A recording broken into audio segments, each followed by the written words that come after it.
Hello, everyone, and welcome back to another episode of Sweet Success. I'm your host, Katie Cline, and today I'm thrilled to share a very special holiday roundtable episode with you all. I'm joined by some of the leading voices in hospitality, including Josiah Mackenzie of Hospitality Daily, Zach Busekrus from Behind the Stays, David Millili and Steve Carran, co-hosts of the Modern Hotelier, and Glenn Haussman of No Vacancy. We've gathered together to discuss our thoughts on the most pivotal stories and trends of 2025 and share our predictions of what's to come in 2026. So let's dive into the episode.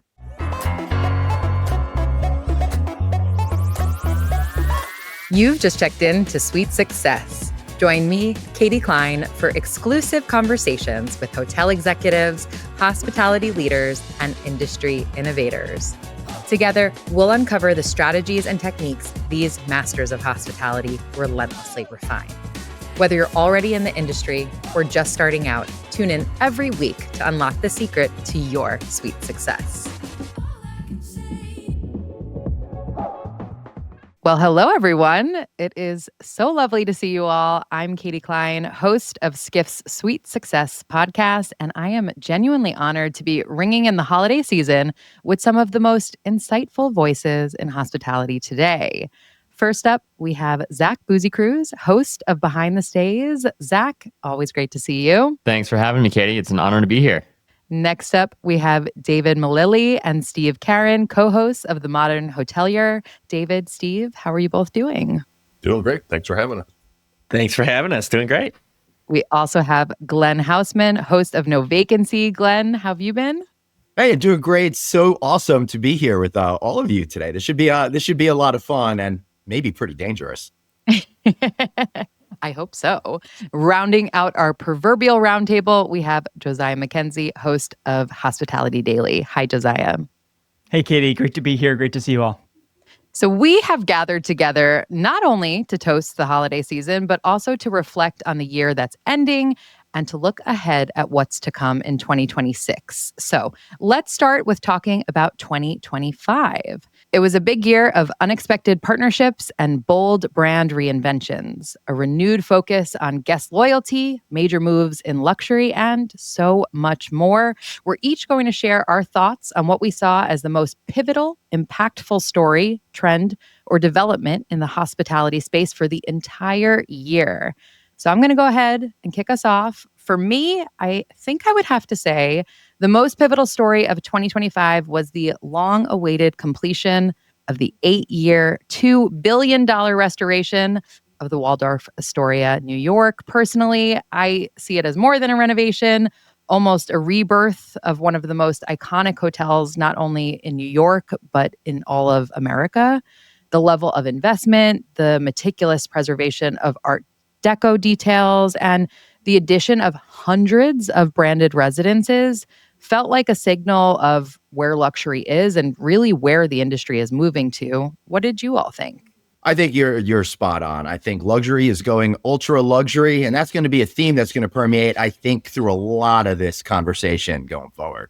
This property is an irreplaceable asset. I think it speaks to people's desire for history and heritage and making sure that it is fresh and it has the creature comforts that we want in a luxurious property. I think we're going to see a lot more of this.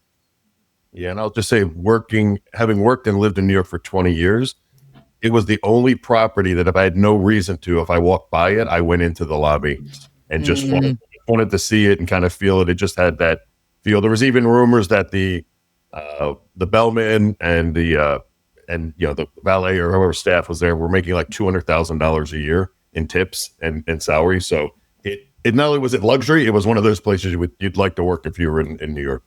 Yeah, amazing. Zach, what about you? What do you think was the top story of the year?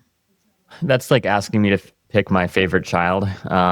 And I do have one, but no. I thought a lot about this, Katie, and I think that it's not one individual story. I think there's a broader trend that I thought permeated throughout various sectors within hospitality, a trend around like loyalty, right? And consumer loyalty in particular. I think loyalty was disrupted on a number of fronts American Airlines removed many of the benefits that status holders have cherished for years.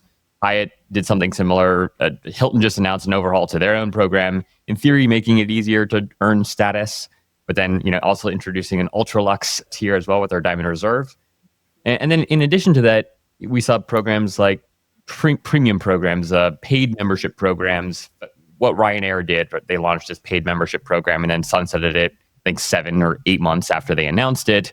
And I think there's this general grappling that the industry is going through right now with respect to what do consumers care about? What is loyalty? Does loyalty need to be reimagined? I'm a little biased based off of what I do in my day job. I think the answer to that is yes. But I do think that there were several big stories this year that really call into question what is the future of loyalty. Loyalty to a brand, is loyalty a feeling? And I think that, quite frankly, that is the big thing that we need to be wrestling with over the next couple of years in this industry. I don't have the answer necessarily. I also think it's interesting that Airbnb's long talked about launching a loyalty program. They still haven't quite done it, or they certainly haven't. They're doing a test with Hotel Tonight. I think some of us have talked about before. But yeah, so I think there's a big question mark with respect to what should loyalty look like for today's traveler. And do today's travelers care about loyalty in the same way that maybe generations previous did? Zach, you are right. That is a huge issue that we have to be concerned about. But I think what's most concerning is all of the major brands tout these huge numbers of loyal customers. We have 180 million. We have 300 million. But they're not really looking at the reality of the fact that if I, as a consumer, am in every single loyalty program, am I really loyal to anything at all? 100%. And when you start to chip away at all of those benefits, it makes it a lot more complicated. Zach, you talked American Airlines. I've been struggling with Delta all year, trying to pace out my Delta, Sky Lounge entries. And it's really makes the experience a lot less satisfactory for me and opens the door for me to be less loyal in the future. 100%. I think there are lots of big questions here that need to be wrestled with. Yeah, I feel like I've seen some hotels and get a little bit more creative with their loyalty, and that has not been a big trend yet. And I'm going to talk more about this later for my 2026 trend. But I think we're going to see a lot more hotels get creative, not just points, but maybe some actual hyper-local experiences, maybe some amenities in their hotel as well. But like I said, I'm going to talk more about that in 2026 when we go there. I'm excited to hear more about that, Steve, because loyalty is a big nut to crack, right? And I think, Zach, to your point, customers were sold one thing. And then, Glenn, your experience is perfect right there. You expect one thing, and when you're not having that delivered on, it's turning your head. It's making you think, should I go elsewhere? So it'll be an interesting thing to talk more about later in our discussion.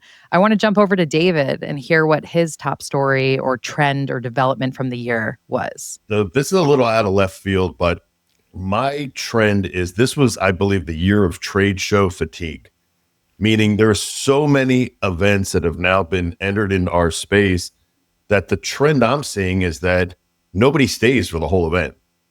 We were just at the hospitality show in Denver, and I would say probably 20, 30 people either just went for the one day, left the Monday night, or stayed part of Tuesday, not the whole day, and left.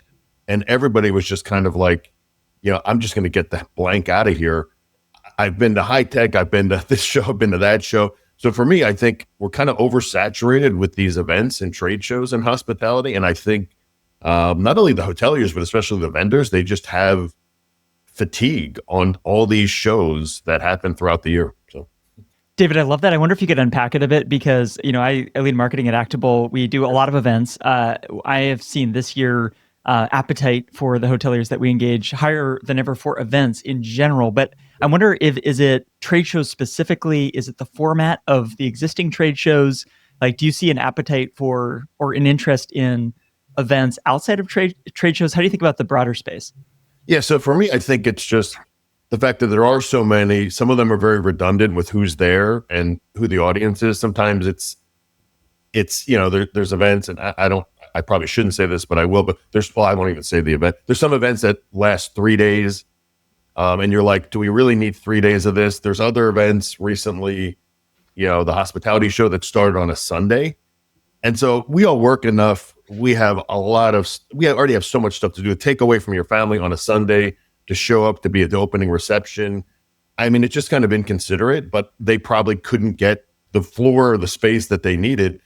So for me, I think it's probably more on the vendor side, because you want to be everywhere and you want to get these hotels. If there's something in Miami, you think you're going to get the Southeast crew. You're in Denver, you're going to get, West Coast people.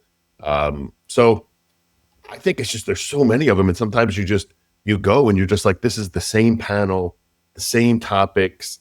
So I'm either going to walk the floor with the same vendors. And again, I think trade shows are great. I'm very pro trade shows, but I think there's just a little bit of fatigue because there's so many of them and they're 2 full days maybe. I'm just finding that people I talk to, they can get everything they need to get done in one day. I agree, David. I mean, from the PR side of things too, you see a lot of the speaker will come in just for their session and then leave. And part of what the event is billing is almost that networking ability with people. And then they're just coming in for their own thing and leaving. It's very siloed. And like you said, a lot of fatigue around the same panels or the same people on panels. Or even if the people are different, just like agreement, there's no like discourse. Actually, Travel and Leisure at their World's Best event over the summer, they had an amazing panel on loyalty. And I think the reason I'm still thinking about it is because they were disagreeing on stage very respectfully. But it's rare. You don't see that very often. Last thing I would say on this too, and this is a nod to you, Katie, and the Skiff team. I came to the Global Forum. I actually was only there for a day, so I was one of those people that you shouldn't be at an event. But one of the things I observed, which I loved, is because y'all are podcasters, journalists. The sessions were so dynamic. Whereas a lot of times you go to these shows, right, and it's somebody who's a moderator. They don't do this full time. They're not a podcaster full time. They're not a journalist necessarily, and so they might be from the industry. They might be decent at asking questions, but you lack sort of like the story narrative architecture that I think folks like who do podcasts regularly and or who are writing stories regularly, they that's just part of who they are and how they ask questions and how they navigate conversations. And so I actually thought that was one of the best conferences I've been to in recent years, not because the content was directly applicable in always to my what I do on a daily basis, but more so to the content was interesting, like it was entertaining, right? And I think that's what you lose at a lot of these events. Zach, I got to agree with you on that one. I know disagreement's in vogue all of a sudden, but I agree with you on this one because the problem is that panel positions are usually paid sponsorships, right? I understand everyone's got to make money and stuff like that, but when you put up somebody there that has no business being a host or moderator, you wind up devaluing the entire session. And I would argue doing more harm for your overall business model in the long run than if you just partnered with great people like all of you are. That's what I'm thinking. I love it, Glenn. All right, let's move on to Steve. Let's hear what you think from 2025. Top story, trend, development. Yeah. It's funny. We do a session once a month called Hospitality Hot Topics. What happened in the industry this past month? I felt like every month that we did this, we talked about a brand acquiring an independent hotel group. We had so many. Citizen M got acquired. The Standard got acquired. So we're just seeing so many of these lifestyle boutique hotels being acquired by brands. And I think brands have finally realized that, hey, these guests want an experience. They don't just want that standard, box of a hotel room with no design, doesn't feel like home, the bed's not comfortable. They really want that, more homely feel and more experiences tied into their stay. So they're gobbling up independence, which, I totally get and makes sense, but I don't think 2026 is going to slow down with any independents getting acquired by brands at all. So I think we'll see more of that in 2026 and definitely saw a lot of it this year. Yeah, and I think the one thing I've noticed, which is really interesting, I was just in Dallas at a Marriott, I think it was an autograph, I don't know which collection it was, but what they're also doing is they're not sticking the brand in your face like they did in the past. So they're getting these, they're starting to realize, and I was on a call with somebody from Hilton who was doing with their lifestyle brand and Graduate, and they really kind of realized like, hey, we can't really mess up the formula. Like we've got to basically take this. We can't like have Marriott Bonvoy signs all over the place and Marriott in the rooms and things of that nature. So it's like they want the guest and the hotel want the advantage of being a Marriott, but the guest doesn't want to feel like they're staying at your typical Marriott. So I think they've started to do a much better job of not really putting it in your face and making you feel like, okay, yeah, I booked in, I'm getting some loyalty points, but I'm getting a hotel that's not your standard cookie cutter hotel. And I think what's also happening is, to give the flag some credit here, is they're getting a little bit more creative with their partnerships, right? You see Trailborn, for example, right? And what they're doing, this kind of 4-star product near national parks. I can't talk super publicly about this, but they've shared a little bit about what their partnership looks like behind the scenes. And I was just very impressed, quite frankly, that they were able to negotiate the kind of agreement that they were able to negotiate of getting benefits of Bonvoy, right? Without needing to, quote unquote, sell their soul. And so I think even what Marriott's doing with like the outdoor collection, for example, is really interesting here. And so we'll see how these trends continue. But yeah, I think it's smart and it can be very beneficial to many hotel operators. I think there's a huge opportunity for independence now. With my team, I've gone through some of the data. This has been a year of a lot of top line challenges, and independents have had very strong performance on the top line relative to other segments. A little behind luxury overall as a category, but across all chain scales of independents, they've done well. And I think that speaks to the appetite that consumers today have for a different experience. And so it stands out, especially in a world where there's a lot of parts of hospitality struggling. We have more data on that at hoteldata.com, but it's interesting to get into the numbers and see this isn't just a feeling or kind of a buzzword. We're kind of seeing this in the financial performance as well. I love that, grounding it back in the data too, to actually say this isn't just something that's making headlines, but it's actually making money as well. Great. Let's move over to Glenn. Mine is going to be two sides of the same coin over here. I'm going to say the abject confusion around the implementation of artificial intelligence, AI stuff. And on the other side, the unearned confidence about how you're going to be able to be successful with AI. Too many people are boasting certain things that I don't think they should be. I think really we're at the part of that, at the adoption of a new technology, like all other technologies, where we have to kind of figure it out. And I think that's why it's the big story of this year. It's every conversation was dominated by this topic, as we all are trying to figure out together how we're going to be able to best leverage opportunity, because we all know going forward, the operating environment's going to get tough, and we need this technological breakthrough, continue to reduce costs, up customer service, and create better profitability. So that's mine. What do you all think? I don't know if you've had this experience, but I feel like a lot of the industry conferences I go to, the sessions talking about AI are packed, standing room only. So there's a lot of appetite for that. And then, we spoke to this earlier in the conversation, but just the things I'm hearing on stage are not that interesting. It really is years behind what other industries are doing. So I would love to see some groups, some individuals on panels, like talk about what you're experimenting with that is new and novel, and most importantly, driving results. I was at a marketing conference a couple of months ago in San Francisco. A lot of you think about kind of marketing, San Francisco, AI, these would be at the leading edge. 2,000 people in the room. Who's driving more revenue in your business with AI? There's like 2 hands go up. There is the potential to do this, though. If you look at kind of the commercial side of the business, if you look at kind of saving money in operations, there's potential to do this. And I know there are people out there doing it. I just love to see more stories, more best practices shared. I got to follow up with that, Josiah, because you hit on a point that really frustrates me. And I see this at all conferences, and I don't think it's hospitality specific. I think it's mankind specific. And by that, I mean, we have lost the lack of critical thinking. And typically what I see is somebody says one thing, and then everybody parrots that back as it is sacrosanct. In the cocktail parties, in the vendor booths, wherever, instead of deeply questioning what's going on to find out what the truth is. So I've been fighting the good fight to keep critical thinking alive, but I'm scared I've lost. But it's so important, Glenn, because I think like this is becomes more important in a world more driven by AI, because like this is what AI does. It just parrots back common knowledge, right? So if this is the way that we're operating, we become less and less valuable. Maybe parroting back common knowledge used to work at one point. It's going to matter less and less. I also think like there's a lot to be said for good leadership in this moment, right? I think that there's, depending on who you talk to, especially from a staffing perspective, there's fear, there's trepidation around these tools. Right. And people, when they talk about using AI, might be using AI to write an email, right? And that's it. And that's their usage today.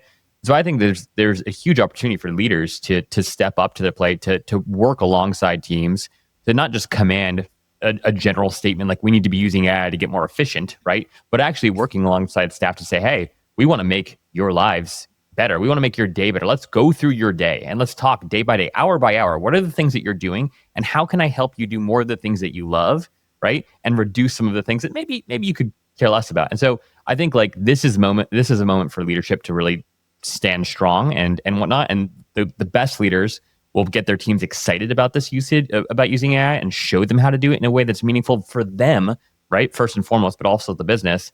And unfortunately, like the worst leaders will either say we need to be using AI to be more efficient, and or they just won't be having the conversation around AI at all. Yeah, I like what you're saying too about not just saying that general statement. And this is really going back to what Glenn talked about too. Now, look, guys, I come from a background as a publicist, so I love a talking point as much as anybody else. But I think consumers, and especially us in the industry, we're a bit over it. You can see through it now. So if you're just using these talking points of how you're using AI or how you're building brands, and you're just using buzzword, we're starting to say, yeah, but what does that actually mean? How does that actually come to life? And I like what you just said about using AI for an email, because I talk to ChatGPT every day. Does that mean I'm an AI super user? Absolutely not, because I was using it for very basic tasks, because that was all I understood how I could use. And the other day I had this kind of slight breakthrough for myself where I was trying to learn a new software that I didn't know anything about. And I was able to take real-time screenshots of what I was doing and say, yeah, but this is showing like this, or show me exactly how I need to do it in real time. And even just that little step up, I was like, wait, I'm knocking on a whole new world of what AI can actually do for me in real time with learning. So I feel like that as an industry, we're in the infancy of understanding what this technology can do, and we're talking about it as if we're familiar with it. I think we need to really look at how AI is going to enhance the hotel experience, not just build something because it's AI. And when we do that, let's look at the competition and if anybody else is doing something similar in the industry. There are so many people that I've talked to where it's like, this has never been done. Nobody else is doing that in the industry. And I'm like, I just talked to 4 people down the road from you that are doing the exact same thing. Maybe not the exact same process, but the outcome is going to be the same. So I'm challenging people who are really into AI. Let's actually take a deep look in how this is going to actually help hoteliers, maybe automate processes, not necessarily replace people, but really help hoteliers be more efficient at their job. And then let's look at the market. If anything out there is out there, I know it's tough. AI moves fast, but man, the amount of people I've heard, oh, this has never been done before and it's not out there. And I've heard the same people talk about it a few minutes later has happened to me multiple times at trade shows and with other folks in this industry. All right, Josiah, do you want to close out our 2025 look back stories, highlights, top developments? Sure, happy to. I think I love this conversation on AI, and just to riff a little bit on what you shared there, Steve. It's funny because I just before this got off a call with our head of product at Actable. We were talking about AI and like where's this all going, and he said something that kind of stuck with me in the sense that there's actually, if you think about it, it's not AI strategy, it's like product strategy, and I think, or it's business strategy, it's leadership strategy, it's hospitality strategy, and AI is the accelerant of that. And I think Steve and others, I think your comments, you're getting at that, right? It's like, don't look at this as a standalone thing. Like this is, you have to think, what are the biggest problems to solve? And I'm excited. I think, our industry has been challenged by staffing shortages or turnover from executive leaders or property level leaders. And there could be an opportunity to level up the performance by enabling better decision-making, faster decision-making that makes better working environment, better guest experience. So I'm excited to see where this goes. My biggest story of the year, I think, is how operators really came through to protect profits. And you might think, hey, like, why do profits matter? I'm not an investor. Like, does this even matter? We all love all the different elements of hospitality, but profits are what enable it all, right? Attracting, retaining, paying well to the great people in hospitality, investing in the infrastructure, the design, the amenities, the guest experience. That takes money, right? And the hotel business is a real estate business. It's an operating business that has to make money to succeed. And so, I used to work for a real estate investment company a couple of years ago, and just coming out of COVID, there's sort of this phrase going around like survive until 25, and then 25 starts, and then it became like survive 25. And here we're recording this at the end of 25, and it's interesting. Like again, looking at the data is, there was a big miss to expectations on the top line. People started the year saying, "Hey, we're going to deliver this across the U.S., across chain scales," and we saw misses when we were looking at the data. And I think, what happened though, even though there's a top line miss, smart operators were able to protect profits by controlling expenses carefully and doing it in a way that was actually really tricky. It's one thing just to slash costs. it's another thing to recognize, hey, we have guests with sky high expectations. We need to meet and exceed those. We have people that we've had this risk of turnover, and it's hard to retain good people, right? And they've been able to create good working environments while at the same time delivering and protecting profits as much as is possible. So I would say, if you think about the whole ecosystem from brands to investors to operators, it's really those operators, both on property teams and above property teams, that were demonstrating leadership. They were demonstrating, here's what it looks like to operate with excellence, to build a strong culture, to use technology and all the tools in our toolkit to do that. But it's been really, really remarkable to see that, and I'm excited to see where this goes in the year ahead. It's also been interesting for me, having run hotels, that sometimes they are worried about the profits, but they forget about the guest experience. And there are things, as Glenn was talking about, there are things that can be done. We talked about AI that can really not take away and help the hotel continue to be profitable. So anyway, I think what you said is right. All right. That wraps up our look back at this year, 2025. I really enjoyed all of those stories. I think we all started to debate and get excited about some of the things we were talking about. So I'm really looking forward to what we're going to talk about next, which is, as this year comes to a close, let's think about, if we had a crystal ball, what do we think will shape the headlines of 2026? Glenn, let's start with you. Yeah, so the reason why I was so quiet after Josiah's profitability comment, because that's really what I want to focus on in 2026. And I have been preaching and over again about this K-shaped economy, the bifurcation of the haves and have-nots. And I think it's really endangering not just the hospitality industry, but overall society as a whole. And I think we're going to see this really come to fruition, sadly, over the next year, because I have been very pessimistic about the overall state of the American economy and macroeconomic trends globally as well. So the super uber wealthy people are living it up and having a great experience. And that profitability outside luxury hotels and upper upscales is almost non-existent. So I'm out there trying to share with people that we have to start thinking about it almost as two separate industries. Otherwise, we're unfortunately may go down the wrong path and make decisions because we think things are one way or the other. A couple of examples. I went to a Virtuoso event for next year. $50,000 per person trips are up something like 20%. I don't know if that's the exact number, something around that, right? But at the same time, we're living in a society where more people are buying Subway sandwiches on Klarna and paying it off on time. And my fear, and I hope this is the biggest mistake I've ever made in my life, is saying that I'm really afraid that next year is going to be a reckoning that we're not expecting. But if we're smart, if we're sensible, if we focus on the issues that can help us retain that profitability, I think individually we could each have successes, but I think overall we're in for some hard times, but not like 2020. So it's going to be easy to get through emotionally that way. I mean, Glenn, it's really interesting, and I feel like you're as dialed in as anybody into kind of what's happening and unfolding right now. And I think there's been reporting already on this, and I think you have a perspective into where things can go. I do think that's going to accelerate. It's interesting, even looking at ultra luxury just as compared to luxury, and that is even accelerating faster. So it does seem the trend lines are going that way. I think, there's a lot of issues that brings up. I think one silver lining or kind of a component of this, that if there is that continued separation, sometimes in luxury, there are practices and things and innovations that can happen that can be applied elsewhere. I think, kind of look across sectors that sometimes happen. There's also where I think a world where in this ultra luxury sector, that money would have been spent on other consumer goods or brands or fashion. And so in general, I'm optimistic about money moving into the world of hospitality. I think there's a lot of implications on exactly how does this play out for everyone? But if we can kind of get more money moving from other sectors into hospitality, into travel, there could be trickle-on benefits that benefit others.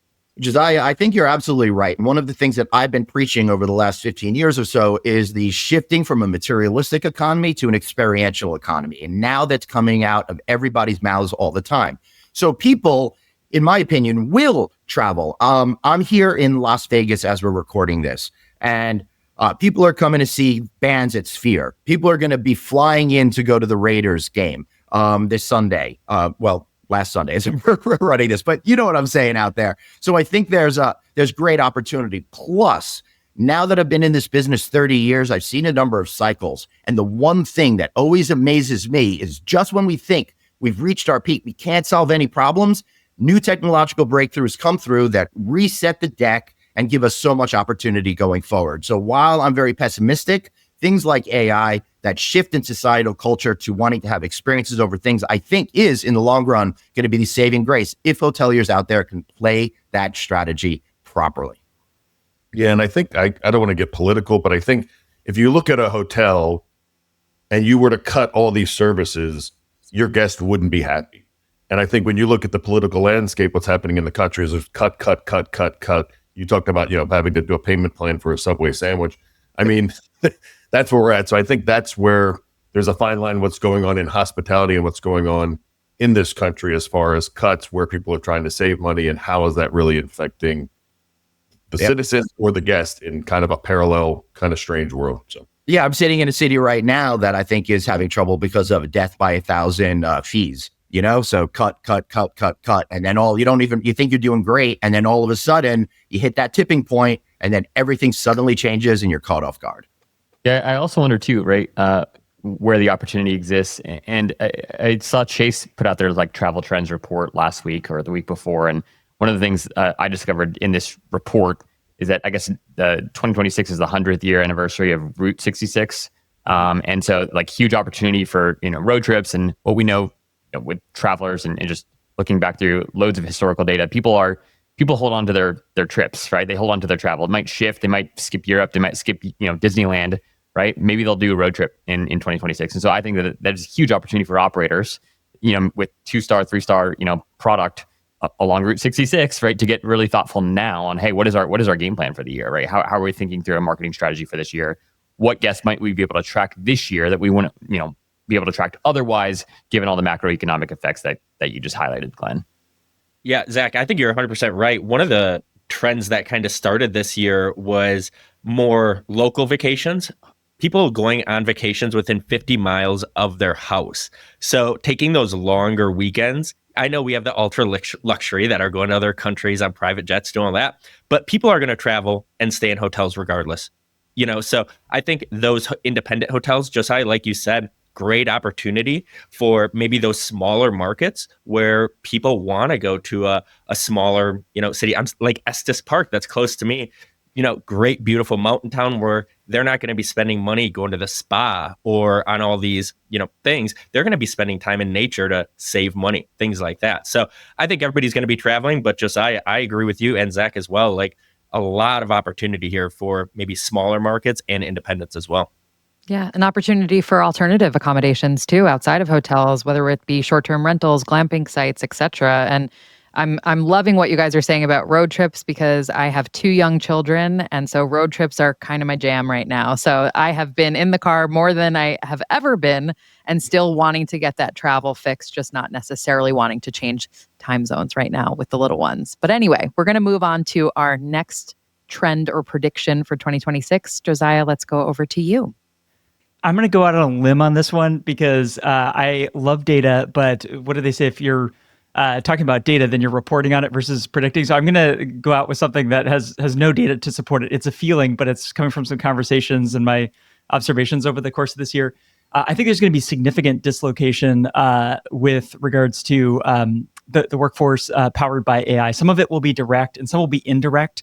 I think in corporate America, there is a perception that if we cut, we can juice profits, which in a lot of cases, we don't need to go down that path, but there is, this has unfolded. I think it will continue to unfold, whether it is real or imagined. There is a sense of, hey, we can lay a lot of people off and then powered by technology, we're going to do quite well. I think that is going to manifest as a lot more people working or wanting to work in the world of hospitality. If you look at it from a demographics perspective, the population that's probably most vulnerable is people early in their careers, people that, honestly are good candidates to work in hospitality. But even in San Francisco, which is one of, if not the epicenter of AI, I have had conversations with people that worked at technology companies and now are working at the fire department or working at a restaurant. And they're, whether they think, their job is at risk or they're just tired of it, there's an appetite to work in the world of hospitality. I think that is a great thing. I think hospitality can become sort of this safe harbor for people who are dislocated or just burnt out and want more human-to-human interaction. I think in an increasingly AI-driven world, we talked about this. I'm excited about AI. I think it can do really important and powerful things.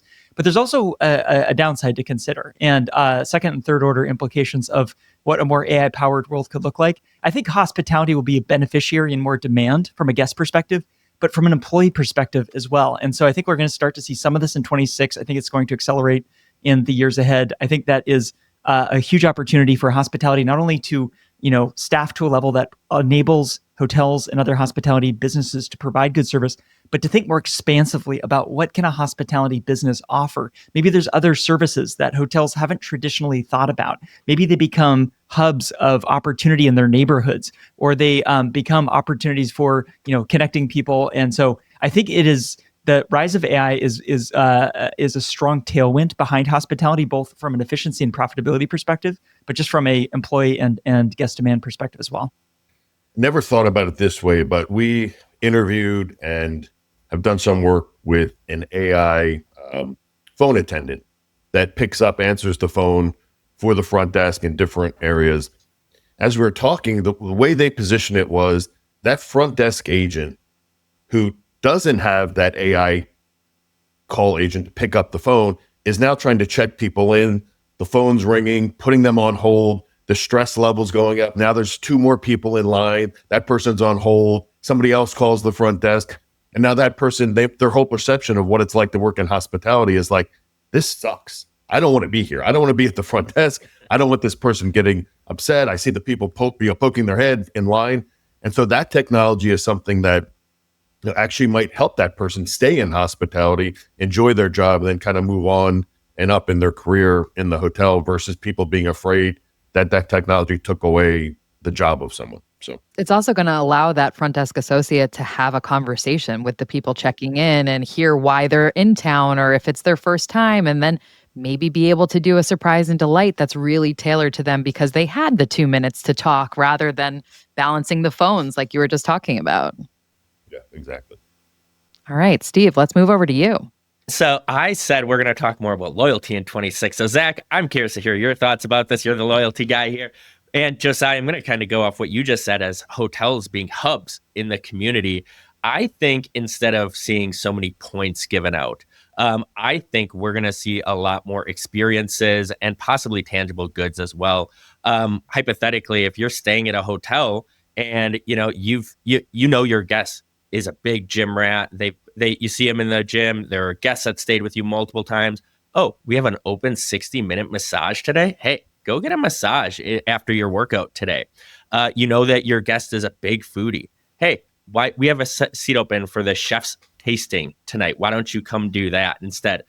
Somebody is at your hotel, bleisure. That's been a big term we've talked about this year. We know they're there for work. Hey, why don't you go set up in our executive lounge today so you can work in peace and you don't have to be stuck in your hotel room. Also, things like we talked about on our podcast how much revenue and how Taylor Swift stimulated economies when she would go to a city. Oh, you're going to a Taylor Swift concert? Guess what? I know you were talking to our concierge about that. Here's a free behind the meet and greet or skip the line or something like that. I think we're just seeing, the focus on experiences so much more. And it's kind of funny. I was talking to somebody about loyalty, and I don't want to offend anybody here, but they were saying if you're only relying on points, that's more bribery than loyalty. Somebody's just going to come stay with you because of the points. And we're seeing that now happening already. Brands being booked directly are being booked more than any other type of hotel solely because of points. Now, I think if we add in some kind of more tangible experiences into that loyalty as well, we're going to see people, staying at the same hotel and increase loyalty through that. Zach, what do you think about that? I'm putting you on the spot right now on it, but want to hear your thoughts. No, I always appreciate a good tee up, Steve. No, I think you're 100% right. I think, and if that someone was Bashar Wali, he's a good friend, and if that was him, he often that sounds like a Basharism, as I like to call him. I believe it. I believe it was. And I think you're spot on, right? And I think this goes back to what we were hashing out a little earlier: is what is loyalty, right? What do consumers actually care about? If I'm an Honors member, a Marriott member, a Hyatt member, right? am I actually loyal to any one of those brands, right? And by the way, I actually am members to all of them. You guys probably are as well, right? To some varying status degrees. But I think you're asking the $1 million questions, Steve. And what I think about, based off of everything we were just chatting about with respect to AI, is for the first time ever, right? We've talked about guest personalization, right, for eons, for decades, right, and the idea of offering a really coveted, personalized experience. And the reality of the situation is that's very hard to do for your average operator outside of your VIPs. Like, it's hard enough to do it for your VIPs. We're now living in a world where with AI, you're able to make every guest your best guest. You're actually able to personalize at scale, right? So I can know that, David likes to golf, and, Glenn likes to run in the morning, and Katie wants a spa day away from the kids. I can know all those things, even if none of these folks have status with me, right? And I think that there's this unlock that's happened with this technology that actually, if applied correctly, enables the desire that I believe most hoteliers have, right? Which is to treat every guest like their best guest. So how that translates to loyalty, Steve, is I think loyalty is going to, be the carrot. I think points are going to be the carrot, but the actual experience, right, around why you stay, why you move up with the brand, why you stay consistent, whether it be that property or properties that share a similar ethos and soul with that property, will be because of the experience that you had. And that experience is it's never been easier to deliver that sort of experience and that sort of tailored offering than it is today. And it's only going to get better from here. I do think there is this broader question to wrestle with, which is why I think the Ryanair program failed. It's why I think Frontier's program of like unlimited flights for $299 a year, whatever it is likely to fail. Is I think it's really hard to build like a paid kind of like premium membership program when you have like one core SKU, right? Like I think Amazon works, right? Because like Prime works because of the breadth and depth of offerings. I get movies through Prime. I get free shipping through Prime. I get Whole Foods delivery through Prime, right? With Frontier, with Ryanair, with any of these programs, I mean, the product is an airplane seat, right? And oftentimes an airplane seat that I can't even book till 24 or 48 hours before check-in, right? And I think consumers are just wary of those sorts of offerings. And so I this is kind of a convoluted way of just saying that I think it's going to be hard to compel consumers to join new loyalty programs, to get people excited about new programs when the product isn't differentiated enough. So why I'm excited about the work that I'm doing now is if we can bring multiple product together, right, and build a really exciting program there that tells the consumer that you can earn points, experiences, rewards through a breadth and depth of product. I think that is the next frontier of loyalty. So anyways, that was way longer than anyone wanted it to be, but those are Zach unfiltered thoughts on the future of loyalty. Yeah, and I just want to add on to that. I mean, I think, for me, what I've learned, especially with American Airlines, is really the points are fool's gold. They really are fool's gold. I mean, I was in Miami and I was coming home and I was like, let me see, I'll upgrade it. And like, you can upgrade for whatever. Or one way from Miami to Phoenix was 100,000 miles to upgrade. Yeah. And now what I love about American is I've been in Phoenix now for 9 years. They've been running an exclusive credit card offer for 9 years. And they're like, with 80,000 miles, two of you can travel, blah, blah. And it's like, no, you can't. No, where you go? Like, you can't do it. Like, I've tried, I've looked, like, they don't give you an easy way to figure out how you can use those 80,000 miles. So I just feel like it's Phoenix to Vegas. That's about there you go. Or upgrade to Economy Plus. Yeah, exactly. Anyway, so that's my 2 cents. I'm going to say this, and I said this last year. What I really want and what would create loyalty is somebody to figure out technology and Josiah. Here's how we use AI to help increase the guest experience here. I want to, when my flight lands at 11 a.m., utilize AI so the check-in correlates with my plane. That is what I want. And any hotel that does that, I'm saying it right here, I will be so loyal to you because I usually take the first flight out of Denver to get into a city, and it's often that my room's not ready. I would love to see it. And I know people have tried to do it before. I don't think anybody's really succeeded. Maybe I'm wrong on this one, but as soon as people coordinate the flights to check-in times, I'm all in on that. Stay tuned, Steve. Uh-oh. Well, there we go. That's what I like to hear, Zach. All right, let's move over to David. All right. So speaking of loyalty and flights, my flight was delayed from Dallas. Big surprise. So I got in really late. So stay with me because this idea came to me late last night. So when you go to a buffet and there's so much there, and you're just like, and then you're just like, oh, I just really wish I would have had like a nice meal. I would have chose exactly what I want. It would have kind of been tailored, and because all this stuff's not cutting it for me. I think there's going to be a pushback on the AI buffet. And what I mean by that is that images, videos, LinkedIn posts, articles, like it's so obvious that it's AI right now that it's got no emotion, obviously it's got no human element, but you just see it. You see it on the post with the icons, or you see the dashes, or you see the image. I'm guilty. I have a headshot that's AI. It's old, but I think there's just going to, like Glenn said, doing it right, like using AI and doing it in the right way. And even some of the things we're noticing is we've started doing through our media side of our podcast, we've been doing testimonials with the actual GM or director of sales or somebody at the property. And it just resonates so much more than those corporate videos with the actor or actress walking through the lobby with their suitcase. And so for me, I think, look, I'm not naive. AI is not going anywhere. It's going to continue to grow. But I think there's going to be this little bit of pushback where people are going to want that real experience, that real photo, that real article that somebody wrote, something without all the goddamn icons and emojis all over the thing. Like, I think people are just going to want that. They're going to want, especially in hospitality, they're going to want to hear from people. They're not going to want infographics. They're not going to want these, 4-page blogs. They're going to want video and some video content and things of that nature. And just a little less of the AI stuff in certain places. Like I said, it's not going away, but I think especially in hospitality, we need to also address that people want the real stuff, not just the AI stuff. So that's my rant for the day. I love it, David. And I feel like I know we're all podcasters and this is what we do all day. So our listeners might think, hey, we're just patting ourselves on the back. I'm also writing checks to grow a business. And so I think I also see it from that perspective as well. The attention that each of us has, the relationships, the insight we can provide.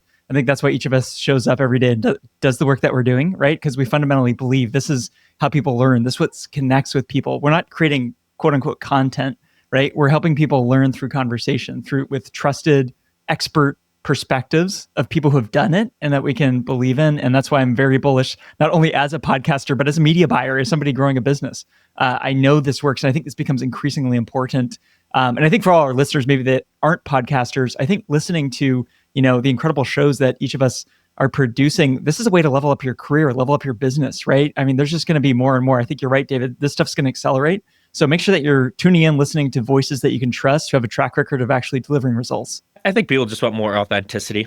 We want to know the real person. We don't want to know the guy behind AI, or when somebody posts and it's blatantly AI, it's like, I don't care what ChatGPT says. I want to know your perspective, and I want to see it in your thoughts, not running it through ChatGPT. Clean this up, shorten, make it more politically correct. Like, I want to hear your thoughts. David, that's why I appreciate your rants. Authentic, and it's really you, not a AI character. It goes back to what we were talking about with trade shows too. Like if you think about people on the stage, on a panel, you can tell who's just there parroting the briefing document, which again, love to the briefing document, and who's there as the authentic self, who's there thinking about their 20, 30 years of experience and pulling in that real-time information and giving a perspective that no computer could jump out at you right now. We really just want that human element. Yeah, you're right. And I think I won't call it anybody, but we've all seen it. Like if you're on a panel and I apologize if any of you had to do this, I don't think you have, but if you have to have notes when you're up on the panel, then you should not be on that panel. If you just can't talk and you just can't address the topics, then, and it's not offensive. Some people aren't comfortable, and I get it. Some people get nervous, but it's kind of to Glenn's point, like either should be there, shouldn't be there. Like you shouldn't be doing something you're not comfortable with, or you shouldn't just be there. And I think what Glenn was getting at, like if you are going to sponsor a panel, get the person who knows how to run the panel to get the most out of it versus just taking somebody from the company who's never done it and you can just feel it's awkward. So again, I just think that it's that, it's that same thing. It's like it's like going to New York City and eating at the Olive Garden. like, why the hell would you do that? Like, it just doesn't make any sense. That's one of my favorite things to make fun of is the line out in front of the Olive Garden in Times Square. Yeah, it doesn't make any sense. I'm like, why would you do that? You're in New York City. You're going to Olive Garden. It doesn't make any sense. Anyway. Well, according to Michael Scott Sobero's, in Times Square does have the best pizza in the nation. So, all right, Zach, let's move over to you. What are you predicting for 2026? As painful as the Sonder Marriott fallout was, and as much of the internet as it consumed, at least in the hospitality space, as it did, my big prediction is we haven't learned our lesson here, right? If you look back, right, this idea of this lease arbitrage model, these master leases, trying to brand a short-term rental asset, flirting between the lines of short-term rentals and hotels, right? It's been done several times. The Guild didn't pan out as expected, right? You had Lyric, you had Sutton, now this latest episode with Sonder. And I think that there's something that and you even go back further to WeWork. Obviously, it's different, but like the WeWork model. And yet, Andreessen Horowitz just dumped an additional hundreds of millions of dollars into Adam Newman's latest project, Flow, right? So there is something that we're all obsessed with this idea of like branded short-term, mid-term rentals. And so I don't think that this model of the master lease model is going away anytime soon. I still think we'll see brands like the Marriotts and Hiltons of the world try to strike strategic partnerships with folks building in the space. I think what the folks at Mint House are doing is kind of interesting. Their model is slightly different, but I've been a fan as a guest. So I don't think this model is going away. I do think that there's something fundamentally flawed with the model that we need to kind of figure out. But my big prediction is we'll see the rise and fall of another Sonder. We won't see the rise and fall in 2026, but we will very soon forget this, and we'll see another rise and fall of another company attempting to do what Sonder did. So that's my prediction. I was just listening, Zach, to your excellent new podcast, This Week in Hospitality, and I think Ben Wolf made the comment where a lot of this gets into the details, how the deals are structured. And I think for me, one of the other takeaways of this whole experience is the kind of breadth of experience that's needed to execute a hospitality concept well. There's a lot of financial, kind of business strategy, real estate expertise that's required to pull this off. The kind of the guest-facing elements are a component of it, but there's a lot of stuff underneath the surface that sometimes isn't thought about in the level of detail it needs to be. But it creates opportunity, I think, for people maybe from other industries with that level of expertise to come into hospitality, partner up with somebody who has great creative brand vision, and bring this to life. I think there's a big opportunity there. Yeah, I just think it's such a different model than a traditional hotel. Like you said, Zach, I worked with Mint House in the past, and I got to stay as a guest recently. And I'm not going to lie, that was one of my most enjoyable stays I have had at a hotel. We were in Denver for a week, and I'm sorry, I'm not a guy who wants to eat out every night.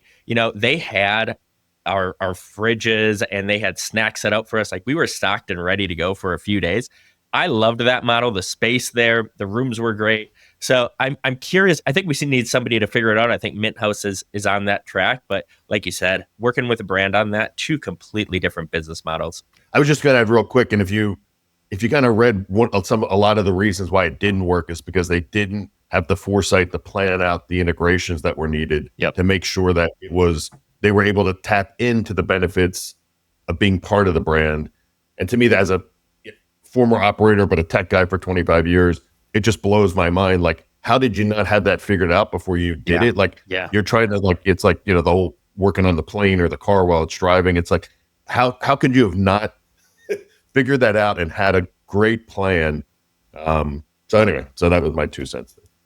Yeah, I personally own 3 short-term rentals. So actually on paper, I feel like this should work. And Zach, I'm probably proving your point that I haven't learned the lesson still either. It's like you're in markets that are highly regulated around short-term rentals. So big win right there. Everything Steve just said about people wanting certain elements that you do get in short-term rentals, like a kitchen, for example. But we all know with Airbnb, Vrbo, it's really hyper-dependent on who your host is. And do they have any knowledge whatsoever of what hospitality is? So the experience varies drastically. So in a way, to have somebody operating these branded rentals seems like it should be a slam dunk. And yet, as you've pointed out, Zach, it hasn't worked in the past. Yeah, 100%. And to be clear too, I'm super optimistic. I want it to work. I'm right there with Steve. I I love that kind of a product, especially when you are staying for a longer period of time. It also helps.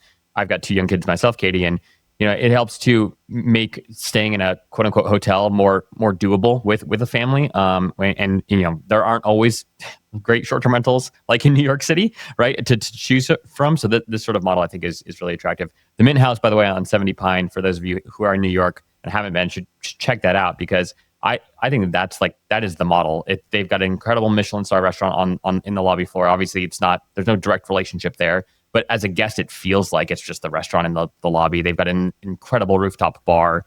So, anyways, that model that's a microcosm of how Zach at least would want this master lease model to work. Well, Zach, I'm going to stick with short-term rentals for my final prediction of our roundtable today for 2026. I am also thinking about branded short-term rentals, but in a slightly different way.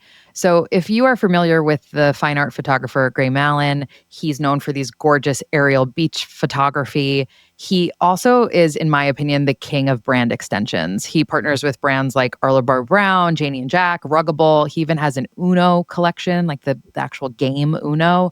And about a year ago, he launched something called Gray Mallon Getaway House. And it is a short-term rental, but it brings all of his brand extensions, his photography, everything to life. It is absolutely stunning. It's in Montecito, California. When you walk in, you feel like you are in Gray Mallon's world. So I'm really interested to see more of that. I think we've seen that in the hotel space for a long time. We've seen branded hotel suites like the Eloise suite at the Plaza or the Bentley suite at the St. Regis, New York. But we haven't really started to see a lot of brands or even creators, influencers owning that piece of real estate, or however it's done in the background, to really immerse people into that world. I think it becomes that kind of four-walled influencer, something that a brand like Minoan talks a lot about, which has started to make short-term rentals actually shoppable, because what better way to experience a couch or a coffee maker or a television is to have the weekend at it with your friends. So that's something I'm interested to see more of in the space. Katie, I think it's super insightful, and it blows my mind how little this happens relative to how much it should happen. I think, if we zoom out, attention is the most finite resource in the world. And the economy goes up and down. Honestly, there's a lot of capital out there. There's a lot of talent out there. We don't have unlimited attention, though. And so for anyone trying to grow anything, anyone trying to share an idea, attention is that most valuable resource. And hospitality has an incredible opportunity to provide that immersive environment to be exposed to a new brand, a new idea, a new product. And I expect this to be a tailwind that only accelerates next year in the years ahead. I think it's a great observation. Yeah, and I would love to see more of, at least on the short-term rental side. We were talking before we got on there, more that surprise and delight than surprise and disappoint. And what I mean by that is, like, when Steve and I, we went to the Mint House, it was like we weren't expecting, it was probably $10 worth of stuff, but it was like awesome. It's like, oh, we got bottled water, we got some snacks, we got a couple bananas. It was like, wow, this is great, versus the surprise of, oh, there's not enough toilet paper, or there's not a choice in pillows. We were the one I was at, not only, everyone got pissed off at me on LinkedIn, but there was no choice in pillows. Like, the pillows were like that thick, and it was just not comfortable. And so I just think part of that, I think some of the guidelines and just trying to help, maybe people will get into it, like you, Katie, where people get some sort of, not certification, but they get a little bit trained on how to learn some of that hospitality and things that they could be doing, and just make it clear to the guests. Because you would think I didn't like it. I loved it. I just didn't like the fact that I felt like I was running around trying to clean up with little kids and all these people, and trying to pack the car and all this stuff. And people are like, it doesn't take you an hour to clean. And I'm like, no, but I'm packing. I'm trying to get the hell out. So anyway, but I hear you. Well, it's nice you guys got the water, because I have to stay 50 nights at a particular hotel brand before they'll give me a couple of those. Good thing I don't have to drink much. Well, the funniest thing, we stayed at a hotel, and John, our producer, he felt bad because it was and I won't say the hotel, but they basically had free water that was over by the the bar, but they had the water that you paid for right on the nightstand. And so I guess he didn't realize that. Yes, so I had the same experience.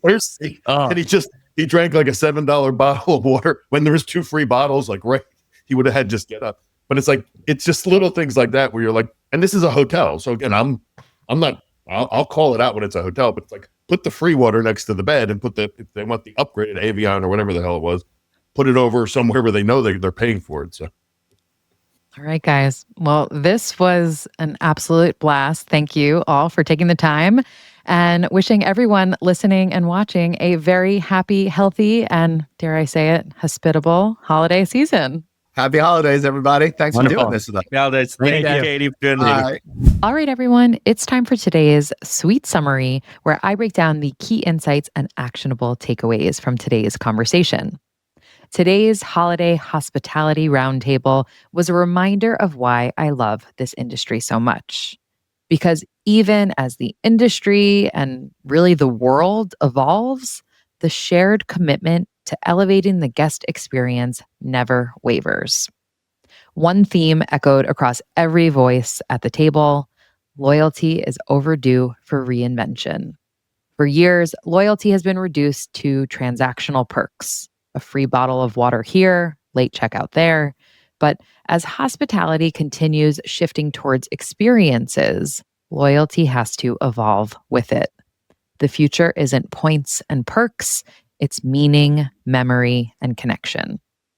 We also dove into the massive investments happening behind the scenes, large-scale renovations, the evolution of luxury, and how guests' expectations are rising faster than ever. Luxury today isn't marble, it's mastery. Anticipating needs, delivering ease, and intentionally designing moments guests can't stop talking about. Another hot topic: trade show fatigue.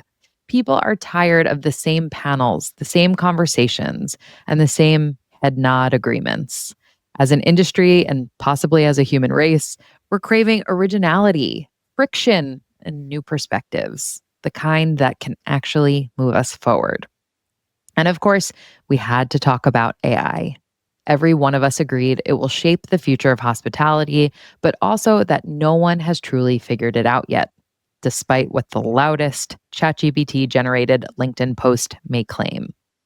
We are still in our infancy with this technology.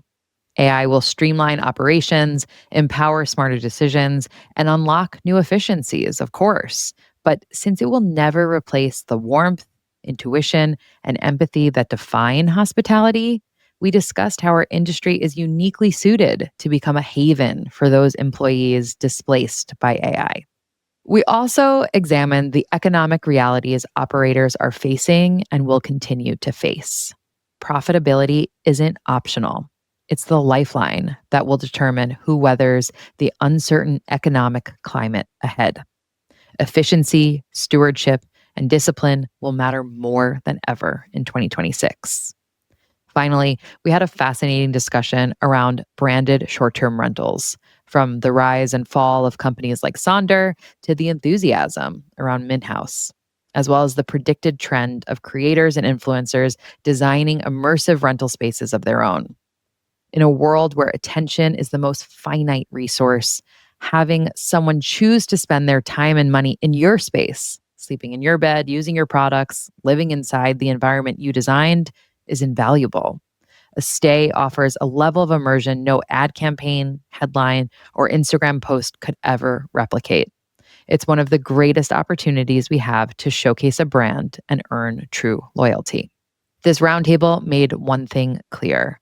The hospitality landscape is shifting quickly, but its heart remains the same. We're here to create places people want to return to, places where people feel looked after and cared for, not nickel and dimed for cleaning fees or bottles of water. And especially during the holidays, it's a powerful reminder that the greatest luxury we can offer isn't a perk, it's making people feel at home wherever they are. And that concludes another episode of Sweet Success. If you enjoyed today's conversation, please subscribe, rate, and review the show. We all know how important those 5-star reviews are. I also want to say a massive thank you to each and every one of you for tuning in. It means the absolute world to me. And I'd love to hear from you. If you have ideas for future guests, new topics to cover, or even just want to say hi, don't be shy. Message me through our website, sweetsuccesspodcast.com, or on social media @sweetsuccesspodcast. That's sweet like hotel suite. Once again, I'm your host, Katie Cline, and I'm super excited to see you all next week.